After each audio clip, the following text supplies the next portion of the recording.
it is my first time visiting the university. I'm looking forward to my future visits. I have visited the project site of this project in Homa Bay County. And I have been briefed about what are the challenges and what are the situation that is confronting the residents of the county. Malaria has been a very persistent threat. And as Professor Kaneko mentioned, he has been working on this since 1984. That was the year when I joined the government. Currently, the SDG is aiming to eradicate malaria as a health threat by 2030. Now, the difficulty of malaria, I am not an expert on this issue, but I think as a layman, the difficulty of this disease is that it is not only about medicine, it is also about the mosquitoes. It is also about the housing of the people and how the people who are resident in these areas know what to do to fight prevent the disease. So it is quite a complex challenge, and it is disheartening to know that there continues to be so many people who suffer from the disease, and this is a complete waste of human resources. It is a waste of human lives, and a tragedy for the people themselves and the individuals and also the country. So it is with great pleasure that my colleagues from the University of Osaka Metropolitan University, working together with Nagasaki University, the Tokyo University, Women's Medical University, Tohoku University, and Otaru Business University are working with their counterparts at Mount Kenya University, along with KEMRI, Homa Bay County, and the Ministry of Health to fight this disease. I am hoping that the joint effort will be successful. Today is an important day as we celebrate the establishment of the Center for Eradication of Malaria at Mount Kenya University. This is funded by the government of Japan to the tune of about 380 million Kenyan shillings to build a laboratory and supply the equipment.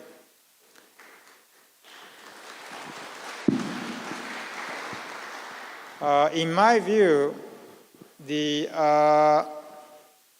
is only part of the story, because the support that we are giving, and it is not only support, it is a mutual effort of working together in Homa Bay, the researchers from both countries, working with the residents, and also the Japanese universities will receive students and researchers from this university to be trained in various areas.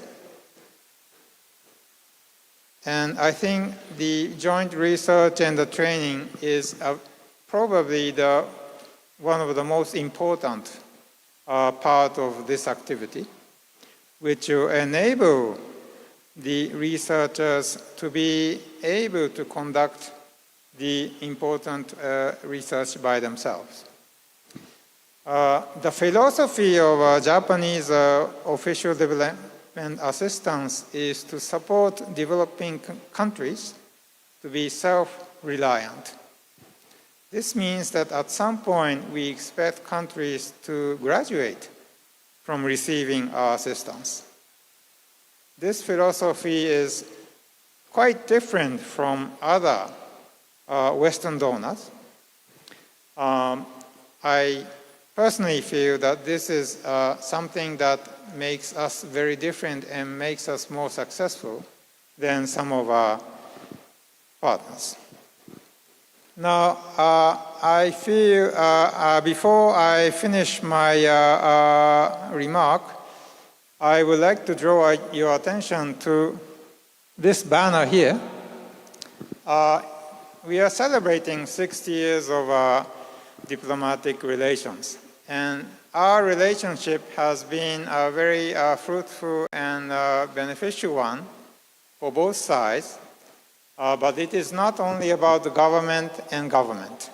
It is also about people like yourselves, people in the universities, and various other levels. And the friendship that has been developed over so many years really helps our collaboration succeed. And so it is my hope that our collaboration for this project will strengthen our existing bond of friendship, and also that the young students and researchers will have opportunities to visit Japan and have training and other activities. Asante ni-san.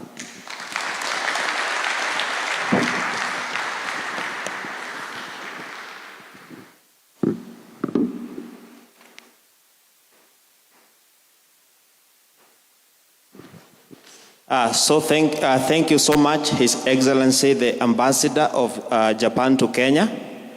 At this point, ladies and gentlemen, allow me to request that we stand and we will give an applause to all the speakers who have given remarks this morning, and we'll do it at 3 factors.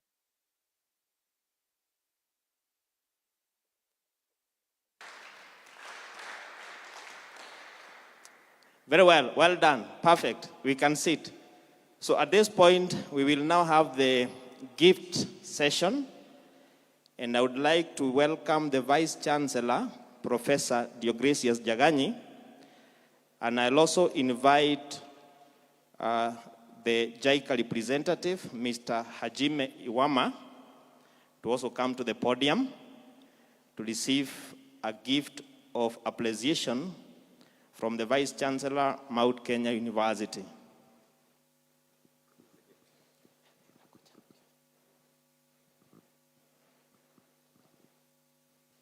So as that is done, we will applaud and appreciate Mr. Iwama as he receives the gift from the Vice Chancellor.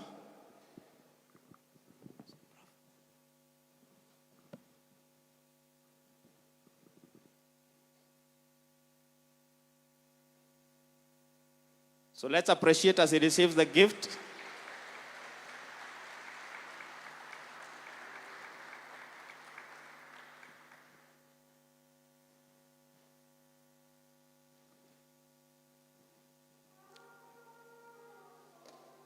Thank you.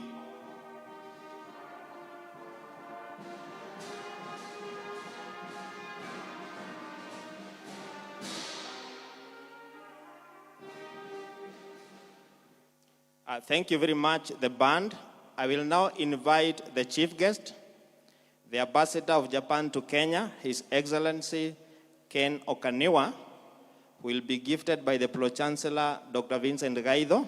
So please welcome to the podium.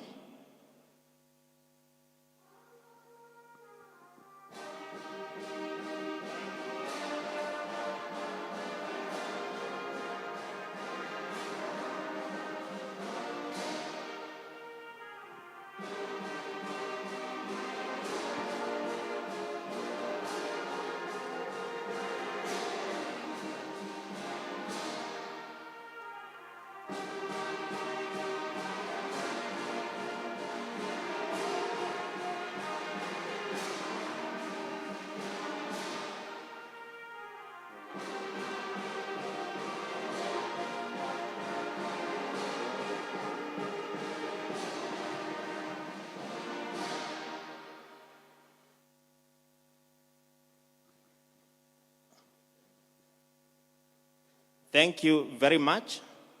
We've had a very good session this morning, and we are now almost getting to the pinnacle of the events of the day, where we will now go and see the launch of the magnificent lamp that has been put up through JICA, and we'll be able to witness the good work that has been done by the contractors and the kind of infrastructure that is in the lab for the purposes of research.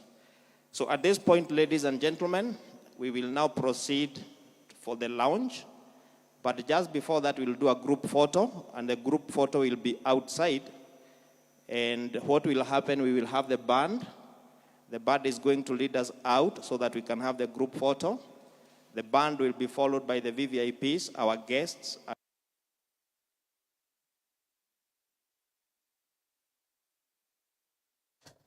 Na mtazamaji, ni taarifa ambayo tunazidi kufuatilia kwa kina zaidi, tujue ni mbinu zipi ambazo labda zitakuwa zinatumika katika kukabiliana na ugonjwa wa malaria. Tukiachana taarifa hiyo, kwingineko ni kwamba huduma ya wanyamapori nchini KWS zikishirikiana na wawekezaji wa ndani na jamii kwa jumla wameanza mpango maalum wa upanzi wa miti kwa madhumuni ya kuokoa mbuga ya kitaifa ya Yanayojiri kutokana na uharibifu. Akizungumza wakati wa zoezi la upanzi wa miti kwenye miteremko ya mlima Kilimambogo huko Matungulu, kaunti ya Machakos, msimamizi wa hifadhi ya Yanayojiri Frederick Kirsera amesema kwa ushirikiano huo unazidi kuzaa matunda, na baada ya muda usiokuwa mrefu uharibifu mkubwa wa misitu ya milimani na uharibifu wa minara ya maji katika eneo hilo utakuwa jambo la zamani.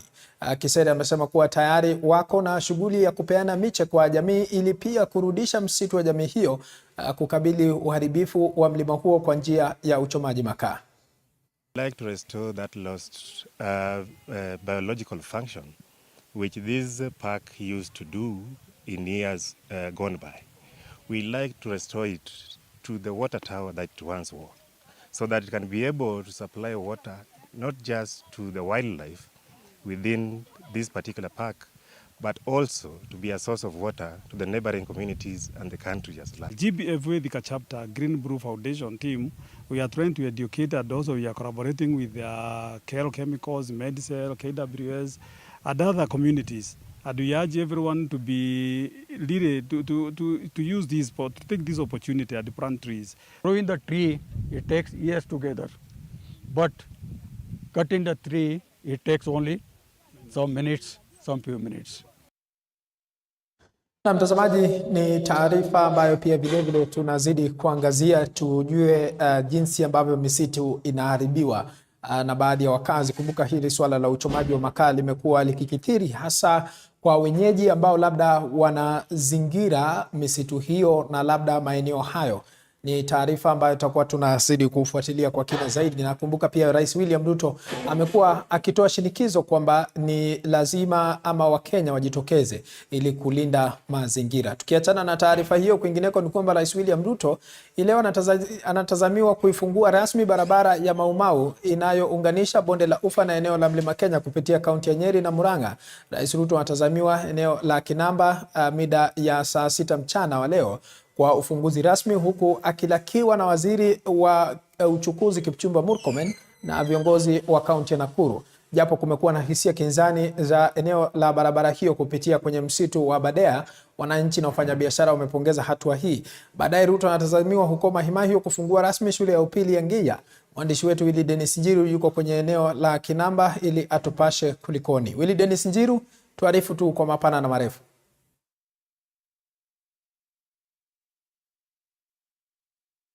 Heri wa afya mwenzangu Paul Kirobi ukiwa studioni zetu jijini Nairobi. Bila shaka ulivyotangulia kuwajuza watazamaji wetu ni kwamba Rais William Ruto wakati wote anatazamwa kuwa katika eneo hili kuzindua rasmi barabara hii ya Maumau itakayounganisha kaunti ya Nakuru na maeneo ya Mlima Kenya, ambayo itafaa pakubwa sana wafanyabiashara haswa wale wanaofanya ukulima. Barabara hii ilipewa jina la Maumau kwa sababu ya ili kuweza kuwapa heshima tu viongozi wale ambao walipigania uhuru, ikikumbukwa kwamba maeneo ya Badea huko ndiko kulikuwa kumesheheni vita, na Barabara hii vile vile tunaelezwa kwamba itakuwa ikitokea katika maeneo ya Gatora, ambayo kutoka hapa sio mbali sana, ni karibia kilomita kama 34 hivi. Itakuwa ni afueni ikizingatiwa safari ndefu ya kwenda katika eneo la Gatora na Kangare ukipitia njia zingine. Na ninao baadhi ya wakazi wa hapa ambao pia ni viongozi, watueleze barabara hii inamaanisha nini kwenyu. Kwanza anza kwa kujitambulisha. Asante sana. Kwa majina naitwa Thomas Getao. Mimi mkaaji wa hapa Naivasha na nimekuwa kansula na meya kwa muda wa miaka 9 kama meya. Jambo ambalo naweza sema ni furaha kwa sisi watu wa Naivasha na pia kwa watu hata najua wa Kinango, kwa sababu barabara hii imetushikanisha Naivasha ama Nakuru, Kinango pamoja na Murang'a na pande ingine ni Nyeri. Kwa hivyo tunaona ya kwamba chakula ambao sisi ni wakulima, ile ambao kufika hapa Naivasha town itakuwa ni rahisi. Kwenda Nakuru kutoka Murang'a itakuwa ni njia rahisi. Kwa hivyo itatusaidia kwa biashara na kwa wakulima. Itakuwa ni faida tele kabisa. Asante, wacha tumsikie kutoka kwa kiongozi mwingine. Jitambulisha jina lako na utueleze ujia wa barabara hii unamaanisha nini kwa wakazi wa kaunti ya Nakuru na kaunti ya Murang'a, Nyeri hivyo na kadhalika eneo la Mlima Kenya. Asante sana. Majina yangu naitwa Simon Wanyoike Wanango. Mimi ni mkaaji wa Naivasha na kiongozi katika sehemu hii, na kwetu sisi ni furaha kufunguliwa ama hii barabara, kuona ya kwamba imekamilika na tumeanza kuitumia. Kwanza inafunguliwa mambo mengi sana hapa tumekaa panaitwa Kinamba, na Kinamba kwa muda mrefu sana ilikuwa imekwama. Hugiona nyumba kama ile ya gorofa iko hapa, lakini wakati hii barabara tulianza kujengewa, mara moja manyumba ya gorofa ilichipuka, ni kama imemea kama mahindi. Sasa unaona town imetoka Naivasha imekuja pande hii. Again, ukipanda na hii barabara kuelekea Maraigushu, town tena na estate imeanza kutoka Naivasha, estate sasa siko pande hii. Sasa mkaaji yule amefinyika pale town, anatafuta ploti mzuri hapa, sababu kusafiri kutoka Maraigushu ama kutoka hapa Githioro kwenda town ni dakika 5. Alafu unasikia hiyo connectivity. Tuna connect county gapi?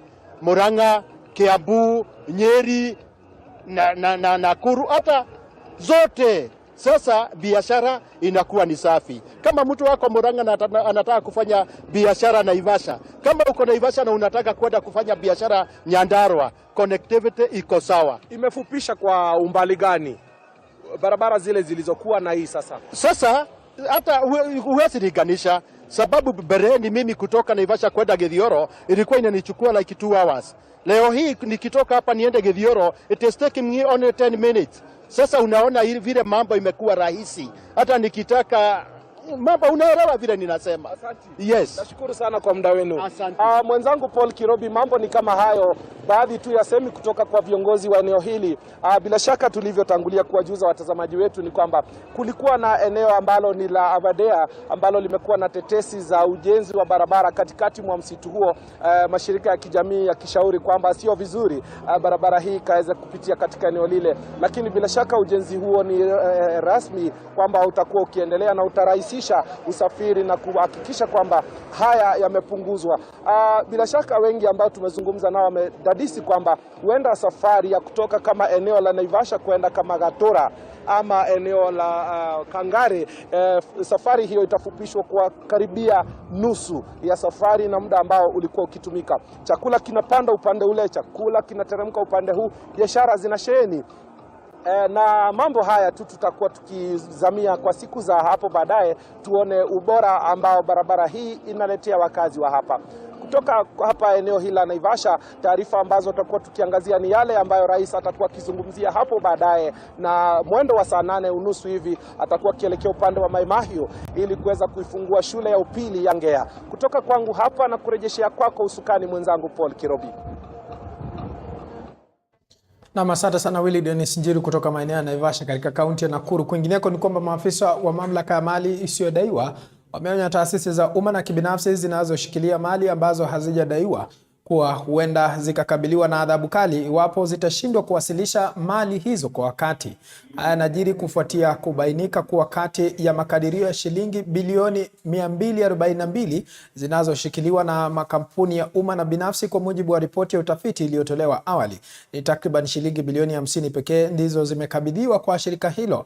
Akizungumza mjini Thika katika kaunti ya Kiambu wakati wa kongamano la siku 3 la kuhamasisha umma kwa ushirikiano na Huduma Kenya, maafisa wa serikali ya kitaifa, Kigo alionya kuwa baada ya kukamilika kwa usitishaji wa hadi Oktoba 31 mwaka 2023, wakala hautakuwa na budi ila kupata maagizo ya mahakama ya kurejesha kwa ukamilifu riba na adhabu zinazotokana na mali zisizotumiwa. Kwanza nikaitishwa kitambulisho, nikaangaliliwa, alafu nikaulizwa ile kampuni nilikuwa nimekata, wakaniangalia, wakaona nilikuwako, wakaona niko na pesa nilikuwa bado chukua. Sisi watu wanasababisha wako na chance ya kuja hapa kusaidia, na nimeona ni chance mzuri sana ya kuja kujua hata kama kuna kitu ambaye baba yako alikuwa ameacha. I therefore urge government agencies from the other parastatals to departments, even actually the county government, the private sector in general, we urge them to release any unclaimed financial assets to us. A baseline survey that was done a few years ago, could be 4 years ago, signified that there is 241 billion being held by holders outside there. Only 57 going to 58 billion has been released. So anybody holding anything that is not his is doing so illegally in accordance with the law and the constitution of. Na nikaangalia kupitia ufaa na nikapata kulikuwa kuna pesa zangu ambazo zilikuwa zimepotea kutoka kwa kampuni ya Evered, na hapo nikaweza kusajiliwa na nikapeana nambari yangu ya simu na pesa hiyo tukaipata kupitia kwa M-Pesa. Now is very much involved in this. They have all the message and all the reports from the people from the grassroots level. They will go and evangelize whoever has not claimed an asset to come to this center, and I think by 5 days, 10 days, those who had assets which are not claimed, they will be given their dues. Mtazamaji, tukiachana na taarifa hiyo, kwingineko ni kwamba shule ya upili ya wavulana ya Makueni inakutana na timu ya wavulana ya Matiliko kuwania ubabe wa soka kwenye ngazi ya shule za upili katika fainali za mwaka huu zinazofanyika katika shule ya upili ya kisayansi maeneo ya Kibwezi. Washindi wa mechi za leo wanatarajiwa kuwakilisha jimbo la Makueni katika michezo ya ngazi ya mkoa wa Mashariki yatakayofanyika katika shule ya upili ya wavulana ya Machakos kuanzia wiki ijayo.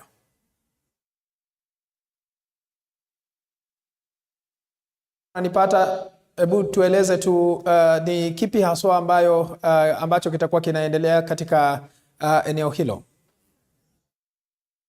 la Kisayani katika kaunti ya Makueni. Michezo hii inafanyika katika eneo hili. Ilianza siku ya Jumatatu. Tuna wagali wanaendelea. Kilele cha michezo hii ni hapa leo katika sehemu hii. Wameketi hapa wachezaji wa shule ya upili ya Makueni ambao tayari wanacheza na shule ya upili ya Matiliko ya wavulana. Kwa hivyo ni mchezo tu mkali ambao unaendelea katika eneo hili. Hawa ni baadhi ya wachezaji wa shule ya sekondari ya Makueni tu wameketi wakisubiri kuona wenzao. Mpira huu kwa sasa ni 0-0 na unaendelea katika eneo hili. Wamefika hapa wageni mashuhuri kuitazama mechi hii ambayo inasubiriwa tu. Uwanja huu umejaa mashabiki tu wengi ili kuweza kutizama mchezo huu. Kwa kidogo tu nizungumze na mwalimu wa shule ya wavulana ya Makueni, atueleze hisia zake. Kutaja tu jina kifupi tu kituelezea.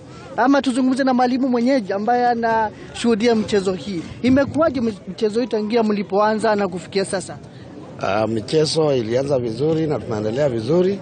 Vijana na wasichana wamecheza vizuri na tunaendelea vizuri. Sasa tuko kwa finals. Ni kipi ambacho umejifunza kama mwalimu na vile michezo ya mwaka huu? Nimesoma mambo mingi sana. Hosting county games is actually a good exposure. Nimesoma vile vijana wanapaswa kucheza, vile wanapaswa compete, na furahia sana. Safi, tuzungumze na nimepata hapa mgeni mheshimiwa tu wa eneo hili la Kibwezi Magharibi. Amefika hapa kuitizama mchezo kwa heshima tu, ukisimama uweze kutueleza umefika hapa na umeshuhudia michezo ikiwa aina gani? Kwanza tumefurahi kwamba mwaka huu michezo ya Makueni County imefanywa katika constituency yetu ya Kibwezi West. Vijana na wasichana wako na talanta ya juu zaidi, na ndio maana tukisonga mbele katika makazi yetu ya bunge ya kutengeneza bajeti, ni vizuri vile vile sasa tuweke pesa nyingi ya kukuza sports na talanta, kwa sababu hiyo ndio future. Vile CBC inatarajia kwamba tutakuwa na pathways, ndio wale ambao ni wazuri katika masomo waendelee kimasomo, na wale ambao ni wazuri pia katika sports waweze pia kupata ufadhili wa serikali kujiendeleza na kujisaidia kimaisha. Hali ya viwanja ya kukumbatia michezo hii umeionaje, na tutatarajia nini kwa siku za usoni? Tuwashukuru walimu kwa sababu katika sehemu zetu zote mahali tunachezea, wakiwa ni shule, wakiwa pia ni wale ambao wamaliza shule, ni katika mashule, na kwa hivyo ndio maana tunasema kwamba kutahitaji usaidizi wa serikali ndio viwanja viundwe vikue katika hali ambayo inaweza kusaidia wachezaji wetu kusonga mbele. So good, very good. Washindi wa ngazi wataondoka kwenda kuwakilisha mkoa huu wa Makueni katika eneo la Mashariki. Sijui ungelipenda kuambia nini viongozi kuhusu support tu ya michezo hii? Tutaongea wakati ukifika, tukipeana zawadi hiyo yote tutasema. Safi. Kirobi alikuwa ni mbunge wa eneo hili la Kibwezi Magharibi. Amefika katika eneo hili kuweza kujionea michezo. Hali taratibu tu inaendelea katika eneo hili. Labda ni kujuza kuhusiana na volleyball za finali tu ambazo ziliweza kukamilika katika eneo hili. Shule ya Mboni imeweza kukomolewa na shule ya Tumaini kutoka eneo la Mukaa. Na ni michezo ambayo tunatarajia iweze kuleta uwazi tu na hali kamilifu katika eneo hili la Makueni, vile vile na katika maeneo mengine, na tutazidi tu kuwafahamisha katika taarifa zetu za baadaye kuhusu mchezo huu ambao unachezwa tu katika eneo hili, na vile vile michezo mingine ambayo itasaidia tu na kujenga timu hii ya eneo hili la Makueni. Nitakoma hapo kwa sasa kutoka katika eneo la Kisayani hapa katika shule ya upili ya Kisayani Makueni Kibwezi. Mimi ni Philip Ngumu. Na asante sana Philip Ngumu kutoka maeneo ya Makueni maarufu kama Kaka Mwenye. Asante sana kwa kufuatilia michezo hiyo ambayo kidogo itakuwa inawapa nafasi vijana kujitosa katika shughuli ya michezo na wala sio kutumia miadarati kama inavyosemekana. Na taarifa hiyo ya Kaka Mwenye kwa sasa itatukamilishia awamu ya kwanza ya kipindi cha Matukio Mtambuko, na usisahau katika awamu ya pili kama kawaida, kama dawa kila siku